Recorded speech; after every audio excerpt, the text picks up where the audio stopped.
Yang ke-15, berapa banyak hikmat yang telah kita kumpulkan. Amsal 29 ayat 15 mengatakan, tongkat dan teguran mendatangkan hikmat. Jadi jangan kita bosan diajari oleh Tuhan dan diajari oleh pemimpin kita. Karena itu mendatangkan hikmat. Hikmat adalah hal yang membedakan antara orang Kristen yang dewasa dan orang Kristen yang tidak dewasa. Amsal 4 ayat 7 berkata, permulaan hikmat adalah perolehlah hikmat. Dan dengan segala yang kau perolehlah pengertian. Jadi di sini kita dinasehati untuk memperoleh hikmat, mengumpulkan hikmat.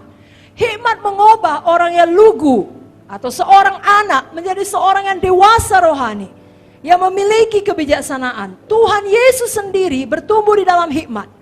Tatkala hikmat Tuhan semakin bertumbuh, Alkitab menuliskan dia semakin dikasihi oleh Bapa dan oleh manusia. Saya bacakan Lukas 2 ayat 52. Yesus makin bertambah besar dan bertambah hikmatnya dan besarnya dan makin dikasihi oleh Allah dan manusia. Hikmat juga membuat Tuhan Yesus bertambah kuat di dalam rohnya. Lukas 2 ayat 40.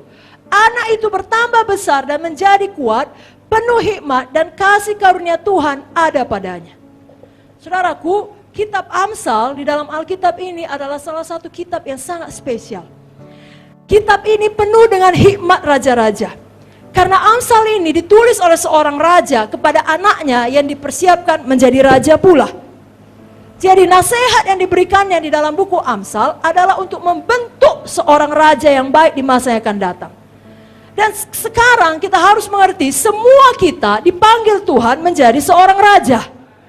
1 Petrus 2 ayat 9 berkata, kamulah bangsa yang terpilih, imamat rajani, bangsa yang kudus, umat kepunyaan Allah. Oke, jadi imamat yang rajani.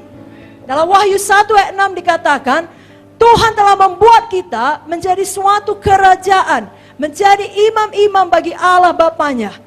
Wahyu 3 ayat 21 mengatakan, barang siapa menang, ia akan kududukkan bersama-sama dengan aku di atas tahtaku, sebagaimana aku pun telah menang dan duduk bersama-sama dengan Bapakku di atas tahtanya.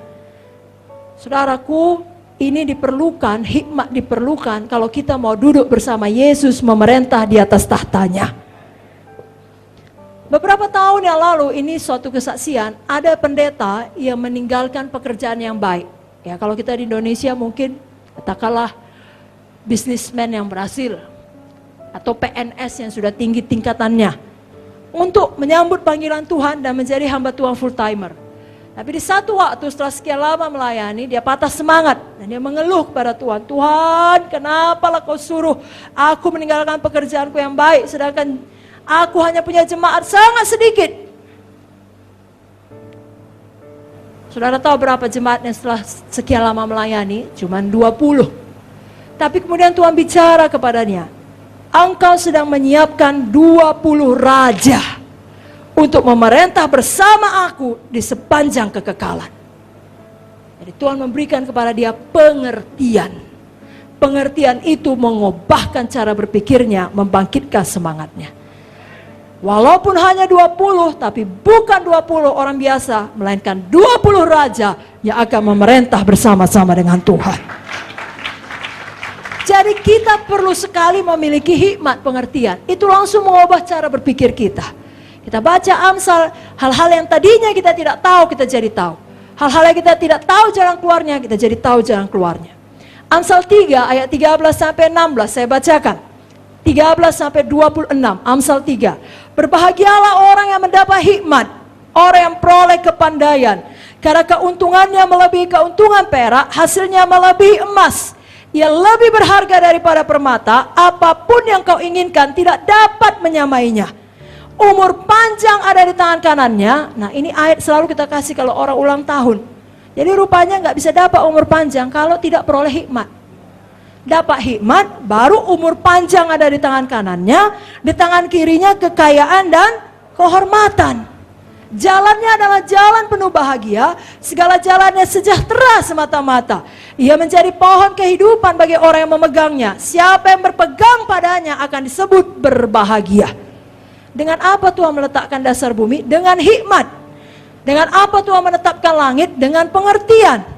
Dengan pengetahuannya, air samudra raya berpencaran, awan menitikkan embun. Hai anakku, janganlah pertimbangan dan kebijaksanaan menjauh dari matamu.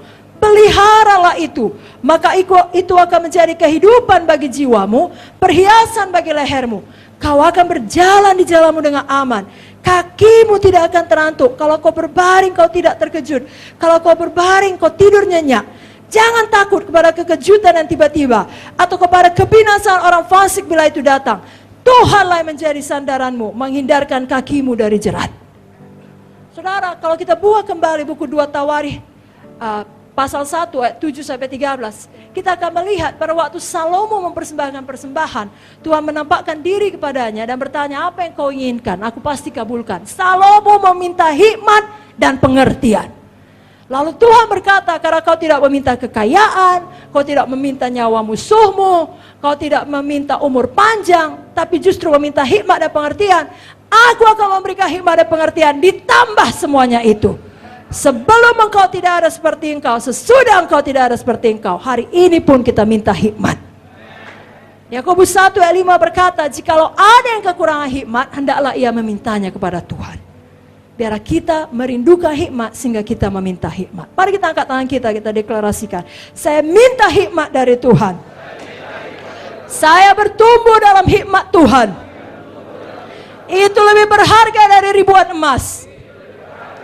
Saya latih diri saya membaca buku Amsal setiap hari, sehingga saya lebih berhikmat. Amin. Amin, saudara.